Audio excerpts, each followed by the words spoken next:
motor control subject. Today, I will discuss with you the forward reverse of magnetic across the line starter. Okay? Because this is also very important. Now remember, if you want to reverse a certain motor, you need to reconnect single phase or three-phase motor. So you have to do it manually. But using a magnetic starter, you can immediately reverse the motor quickly. So that is good, diba? You will not exert effort there in reconnecting. You open the motor, no, and then you reconnect. It is a waste of time. So what you will do, you will only use magnetic contactors. Okay. So in a magnetic contactor, you will be using, of course, two contactors. Okay, two contactors. Now, if you have a contactor, possible, let us say you have here a contactor, no, this brand. If possible, the two contactors are identical. If this is 5 horsepower, it should be also 5 horsepower. Why? Because you are using the same power and in the same horsepower. So if this is 5 horsepower, if possible, this is also 5 horsepower because your motor is a 5 horsepower motor. So you better use identical, regardless of the brand. If you have here one brand that is 5 horsepower, then another brand is 5 horsepower, you can have it. But usually, it has the same brand. Meaning to say, you will use identical. Then, you have only one overload relay. Okay? You have only one overload relay. And then, you have a push button here. This is a flash type push button. You have the forward, the stop, and you have the reverse. If you will use surface type, then you have this one. No? You have this type of motor. I mean, push button. You have this. So you will be using this one. Okay. So like that. No? You will be using this surface type, and then you have a flash type. You put that in a box. So these are the one. Then you have a motor, maybe a single phase or a three-phase motor. So you will use only these parts. Now, before giving you the diagram, let us have some review on how to reverse a motor. Okay? That is why AC/DC machines is a prerequisite of industrial control. But as a review, just to remember the connections, let us go back to single phase. And then let us have capacitor start induction motor. Okay? In capacitor start induction motor, you have your schematic diagram here. Like that. No? This is single phase.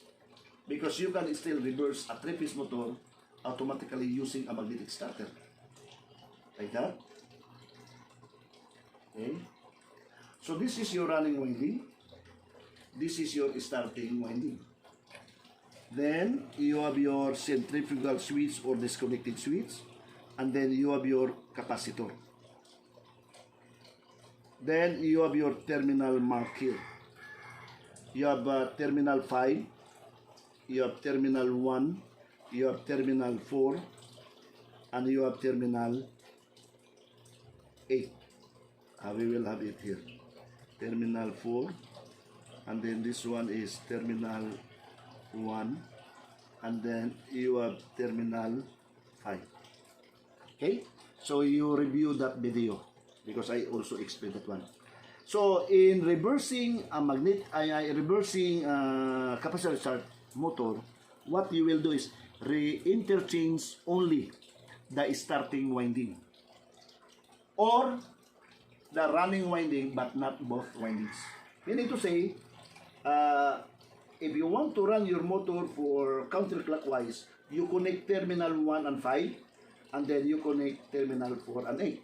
Maybe the motor is running clockwise rotation or a forward rotation. So if you want to reverse the connection, the direction, you interchange starting winding. the terminal 5 will be connected in terminal 4, and terminal 8 will be connected to terminal 1. Then the motor will reverse. Okay? So, review our previous lesson. But if you don't want to reverse the running, then you prepare the starting winding. I mean, you don't want to reverse the starting, but you want to running winding. So, the same. Like that. Like that. So, you put it there, you reverse the running winding. The motor will still reverse.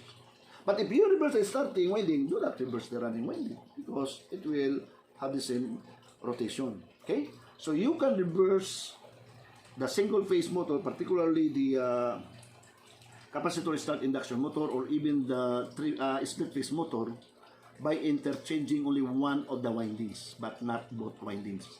You can interchange either running or starting winding, but not both windings. Okay?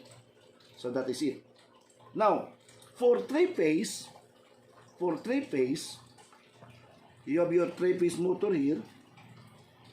Let us say three-phase motor.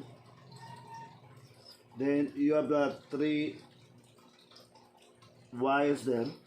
It says that if you want to reverse a three-phase motor, you interchange any 2 of the 3 wires. For instance, this is your line 1, line 2, and line 3. Line 1, line 2, and line 3. And then this is terminal 1, terminal 2, and terminal 3. So if you want to run the motor, if you want to run the motor for clockwise rotation, of course, you connect line 1 to terminal 1, line 2 to terminal 2, and line 3 to terminal 3. Then the motor runs maybe in clockwise or in forward rotation. But if you want to reverse the rotation, you just simply interchange any 2 of the 3 wires. So if your preference is to reverse the line 1 and line 2, or the terminal 1 and terminal 2, then you connect that one, like that. Then number 3 is permanently connected to line 3. Then the motor now will reverse. But if your preference is terminal 2 and 3, that can be.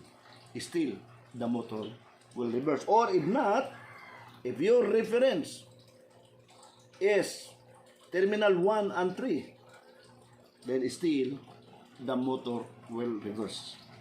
Okay?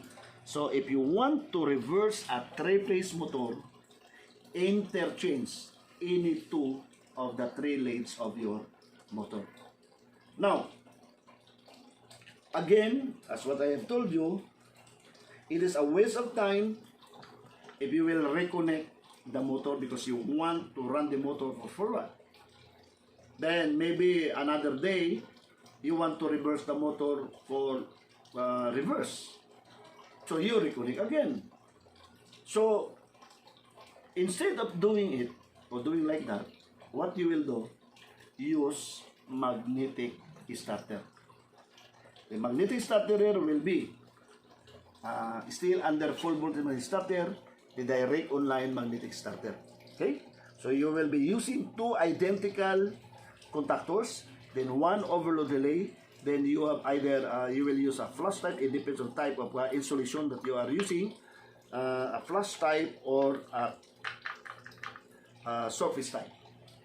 And at the same time, while having the 2 operation, you can still have the what we call jog operation. You can jog the forward, you can also jog the reverse. And then aside from that, you can also control the motor in forward reverse operation using a dynamic brake. So I will still draw the diagram of all of these connections, or if possible, I will demonstrate to you the operation. Okay?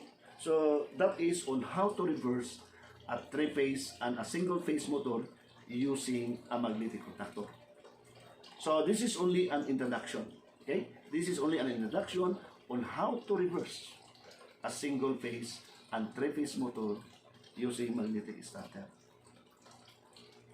So I hope you understand this is only a short video, and this is only an information. But for our next video, then I will already explain to you how to connect the power circuit and the control circuit of the both motors, the single phase and the three-phase motor.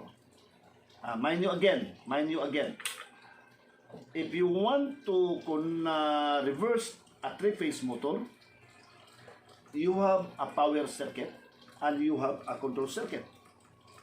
Then you want also to reverse a single phase motor. What you are going to change is only the power circuit, but the control circuit remain the same. So what control circuit you are using in a three-phase motor, the same control circuit you will be using in single-phase motor. What is the difference? Only the power circuit. Okay? Even the drag, you only change the power circuit, but the control circuit is still the same. So again, put this in mind. If you have three-phase and single-phase motor, then your intention is to reverse the rotation. For three-phase, you have your it has power circuit and a control circuit. But for the single phase, you will use the control circuit used by the three-phase, but you only interchange the power circuit. And then of course, I will also include this with lamps, so that you will know if your motor is running forward or your motor is running reverse or clockwise or counterclockwise. So there is still an indicating lamp, there is a power lamp, there is a load lamp, meaning the forward reverse lamp, and then you have a trip lamp. Just imagine, for a three-phase reversing alone the motor, how many diagrams that I have to introduce? Many. Diba? Many.